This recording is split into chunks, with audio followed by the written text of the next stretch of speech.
The only thing stopping you from fighting a dragon in a mech suit is your own lack of imagination. Wait, I mean, you in a mech suit fighting a D&D style dragon. I mean, you could be in a mech fighting a dragon in its own mech, but that seems like it would remove the dragonness of the fight.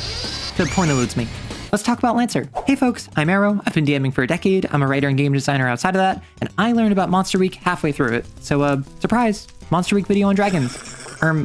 After Monsterweek is already over. For those of you unaware, Lancer the Mech TTRPG lets you build and customize your own mech suit. Generally, you're fighting other mechs. Because it's such a tactical game, honestly it feels like a war game at points, there are different classes of enemies that fulfill different roles. An assault is your standard foe, somewhat tanky with both ranged and melee options. A bombard is an artillery. A hive uses swarms of nanobots. They each have their strengths, weaknesses, and can have templates assigned to them. If you want weak enemies who only have 1 HP, make them grunts. Yoink. If you want more powerful enemies, like a mini-boss, you can make them veterans or elites. And if you want one enemy designed to take on the entire party solo, you can give it the Ultra template. Then, you assign the enemy a tier, which just scales the stats of the enemy to keep up with party leveling. So an LL1 party will fight tier 1 enemies, where an LL10 party will fight tier 3 enemies. But they're still fighting assaults and bombards and hives the whole time. Suddenly, we have all the pieces we need to make a dragon as an enemy in Lancer. And maybe you can take inspiration in the mechanics for your D&D game. First up, we need to assign our dragon some stats. Luckily, Lancer makes this super easy by just having us choose what class best fits the encounter we want. And there's a special class of enemy called a monstrosity. To quote the book, monstrosities are especially large or horrifying natural predators. Although they're usually wild, some monstrosities can be domesticated and trained for combat. Such creatures are in high demand along the furthest reaches of the galaxy. Monstrosity stats are nothing to sneer at. Let's make this dragon a tier 1 monstrosity and see what that means. Because they're biological, monstrosities don't have to worry about being hacked or managing internal systems. This means even though their systems and engineering are low, it doesn't really matter. But their hull, which is basically their strength and constitution combined, and their agility, which is basically their dexterity, are both pretty good. Not to mention, they have a sizable amount of HP and 1 armor. This means every time they take damage, they reduce that damage by 1. Your standard assault rifle does 1d6 damage. So with 14 HP and 1 armor, if you take the average damage of 4 and subtract 1 from it, it would take 5 actions to reduce the monstrosity to 0 HP, which sounds like a letdown for a solo encounter. But hear me out. First off, it's got an evasion of 10. This is your AC in Lancer, the number the enemy needs to hit on attack rolls. Unlike D&D though, you're not getting crazy high attack bonuses. Even with a +5 to hit, that's pretty good for tier 1, you're missing out on 1 of 5 shots. So bump that life expectancy up to 6 actions. But I'm not done yet! Further, we'll apply the Ultra template to this monstrosity. Being an Ultra does a lot. Dios mío, a liberal. In short, it gives you some more survivability, a few special powers, and the ability to act multiple times in a turn. That's right, when you fight solo encounters in Lancer, at least Ultras, they act twice every combat round. And if you have an especially large party, they act thrice. Call right now, and I'll triple the offer! The ability is literally called Shock and Awe. In addition to 5 more HP, being an Ultra also grants some structure points to our dragon. In Lancer, when you reach 0 hit points, your mech isn't actually destroyed. As a player character, you get 4 structure points, and every time you hit 0 HP, you lose 1 structure point and fill up your HP again. Once you mark off your last structure point, then you're trash. And every time you take a point of structure damage, you also roll a number of d6s equal to the amount of structure damage taken. So if you've lost 2 structure points, roll 2d6. You take the lowest value rolled of that pool and get some terrible consequences. Like one of your weapons is blown off, or the enemy gets a lucky hit and your mech is destroyed early. Being an Ultra gives an enemy 3 structure and the ability to re-roll structure damage checks, so it's nearly as tanky as a player character, if not more so. But because this is a monstrosity, not a mech, it rolls on a special table when taking structure damage, so not only will it survive thrice long, there's opportunities to do massive blows to it.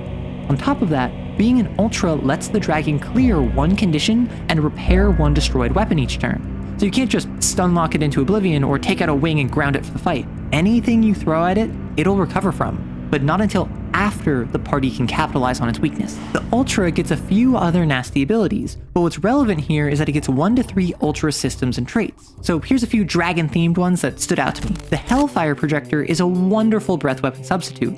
With a +2 to hit with a 5 hex long cone, it deals bursts of energy damage as well as some burn damage. Very dragony. It can also make 2 attacks at a time so long as they don't overlap, which I would flavor as the dragon launching 2 separate gales of fire, carpet bombing an entire area. The short cycle lance functions as a rare nuclear option.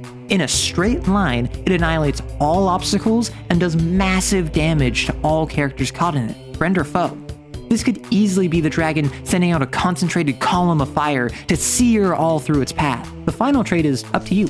The siege shield can be super hardened scales that only a knight in shining armor can pierce. Devastator reinforces how awesome, literally inspiring awe a dragon is by having its melee attacks affect everyone. Lead the charge gives it an extra movement, which is always useful. Supreme melee gives it accuracy in all its melee attacks and lets it take some free actions, which is always nasty. Though I think the most thematic would be Limitless, which allows the dragon to overcharge at the cost of heat. Heat is a representation of the mechanical strain you put on your mech, but because the dragon is biological, it takes heat as if it were damage. Simple. But overcharging allows the dragon to take additional actions. So imagine a winged inferno that is literally burning itself out as it puts everything it can into taking down the party with it. That's a boss encounter. As a monstrosity, the dragon has a set of claws to attack player characters with. Pretty basic, but they come with free accuracy, which means they receive a 1d6 bonus on top of their +2 attack modifier. Also, they deal 6 flat kinetic damage, which here's some context on mech health. Your starting mech, the Everest, has 10 HP, good solid number. A walking tank like the Drake has 8 HP, but 3 armor, so less health, but more damage reduction. The Lich has 4, can count on one hand, 1, 2, 3, 4. The Goblin, which is basically just a hard suit and crimples like wet tissue paper, has 6. Yeah, that hurts way more than you'd think it would. But also, the monstrosity receives additional mutations from the following list. Some draconic ones are: a corrosive bite can be reflavored to a burning bite, given it's already dealing burn damage. Just a flaming chomp that shreds a mech's armor and potentially sets it aflame. Scary. Winged is an obvious choice, allowing the dragon to fly unassisted. With its Hellfire projector and short-range lance from earlier, this feels broken, but remember, these are mech suits with guns. It's not as broken as you think it is. Then there's some other choices that are up to you. If you want to lean into the melee aspect, you can give the dragon grasping claws to give it a massive boost to grappling targets. Synergizes quite well with Supreme Melee from the Ultra list. Rampage shows off how monstrous the dragon is, just bulldozing through full-size mechs.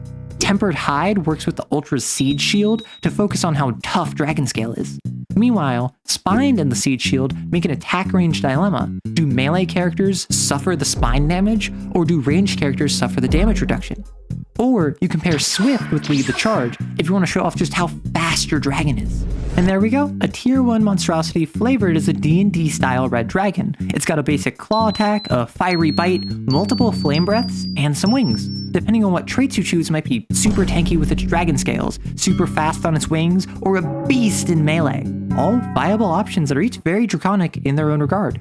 And all of that was raw. The only thing I'd cheat on, so to speak, is giving the dragon immunity to burn damage because it's a dragon. It should be immune to fire damage if it is a creature of fire. Then if you want to swap what color the dragon is, it's really just a matter of flavor. A lot of the monstrosity traits reference acid, so a black dragon is just a flavor swap away. Pick up the Burrower feature for a blue dragon, since most of the weapons we picked up deal energy damage in addition to burn already. White and green don't really work too well, which is a shame, but hey, they can't all be winners. Though I gotta ask, how would you run this dragon in your game of Lancer? Would you have it be a size 2 beast that dominates the battlefield, or an intelligent commander picking off the weakest link in the party? Let me know in the comments below, or hop in the arrow cord to talk with the rest of the community. We'd love to hear from you. Make sure to check out the other videos folks made for Monsterweek and give the rest of the TTRPG community your love. And have fun.